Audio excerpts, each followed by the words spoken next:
Print Build Play offers strategic board games that can be printed, built, and played. Discover our newest release, the Battle of Hastings, and experience this legendary battle in a whole new way.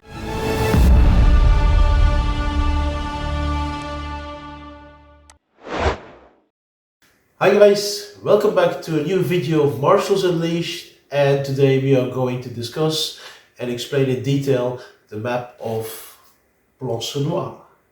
Now, as you know, Plancenoit was located on the right side of the battlefield of Waterloo. And it was a really important section of the battlefield because it protected Napoleon's right flank.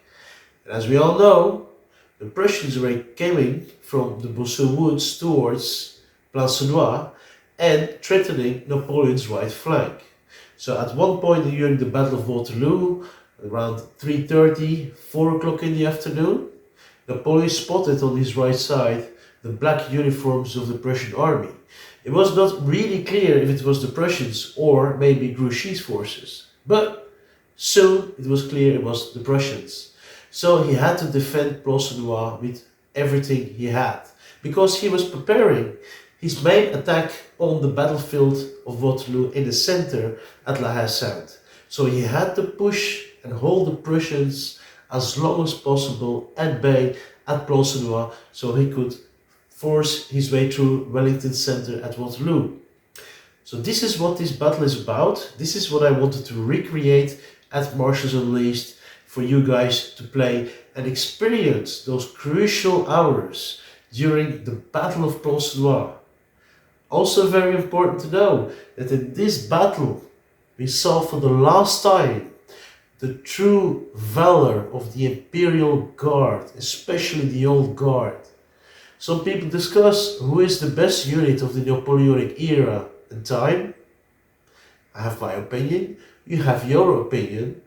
Nevertheless, at Plancenoit, two battalions of the Old Guard changed the outcome and retook the village, stabilizing the situation at Plancenoit, giving Napoleon the time to perform his last attack at La Haye-Sainte.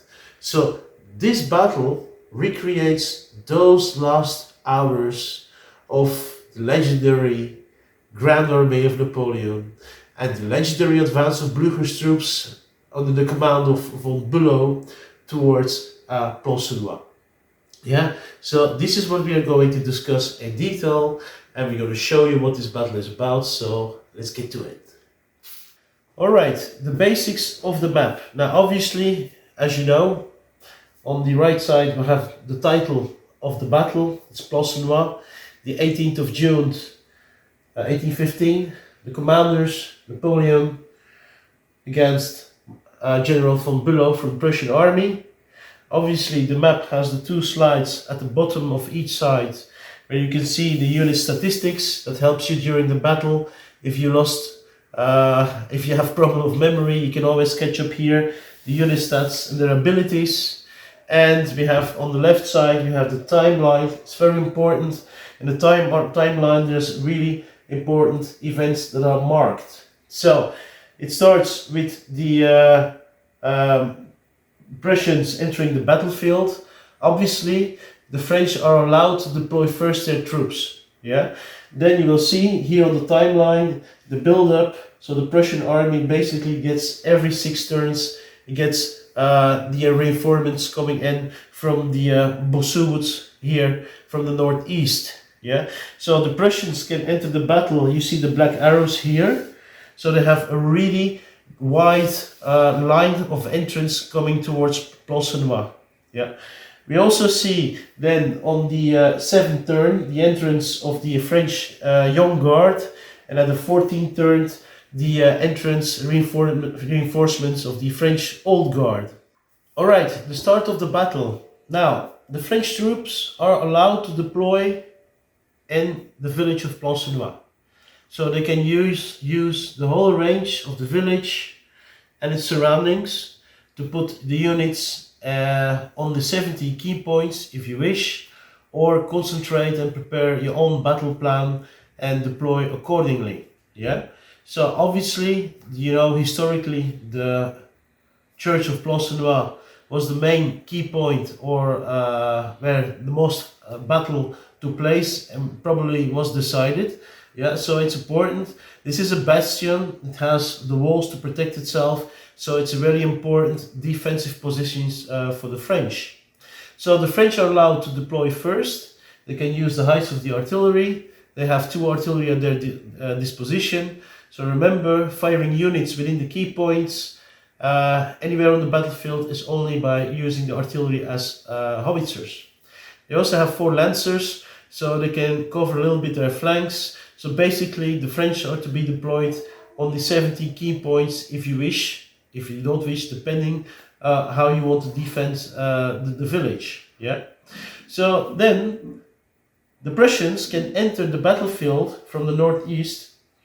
Yeah, you can see here the black arrows. So anywhere from this location, the Prussian can enter the battlefield with a maximum of 16 units per wave. So that's quite a lot, which means that you can simply add your units to the battlefield by moving them into group in the position where you want. Yeah, 16 units as a max. Obviously, here is a artillery heights for the Prussians. I'm going to move a combination of artillery, some light infantry and cavalry to occupy that position. So this is how the Prussians enter the battlefield. If you enter the battlefield with the general, it doesn't count. You can just enter the general whenever you want. So, important to know, the Prussians enter the battlefield with a maximum of 16 units. So that's every wave. Yeah, they have 4 waves. Every 6 turn they can enter another 16 units and repeat this process during the battle. Yeah, for 4 times. During this those waves, the French have to fend off and hold the line. And try to hold the line at least, hopefully, until turn 36. If they manage to protect the exits towards La Belle Alliance and towards Rossomme, they technically win the battle. So in support of this, like I explained, the French are going to have 4 battalions of French Young Guard at the 7th turn, and at the 14th turn they will have heavy reinforcements of 2 battalions of the Imperial Old Guard, so the heavy boys. So this is only what the French have at their disposal. It's not much, and it's going to be a really challenge to hold the line against this upcoming wave of Prussian soldiers advancing towards Plancenoit and the Napoleon's right flank. Yeah. So important to know one thing: the key positions are 70 key points. You have the timeline where each event is stated when the Prussians can enter their reinforcements. Reinforcements is maximum of 16 units per wave. Yeah. The French have reinforcements at turn 7 from the Young Guard and at turn 14 from the Imperial Old Guard. Until then, the battle is decided.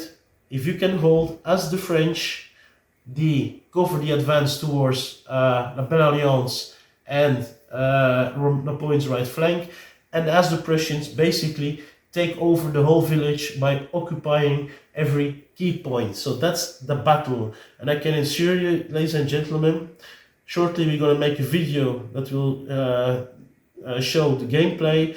It's a real challenge even for both sides. So numeric advantage doesn't mean anything, as you know. Quality before numbers, they say. And this is exactly what this battle is all about. Yeah. So if you haven't bought this game, personally, like I said, I think it's my best game I ever designed. And I'm really looking forward to your replies and your experience with the map of Plancenoit. Yeah. Keep playing, and see you on the next video.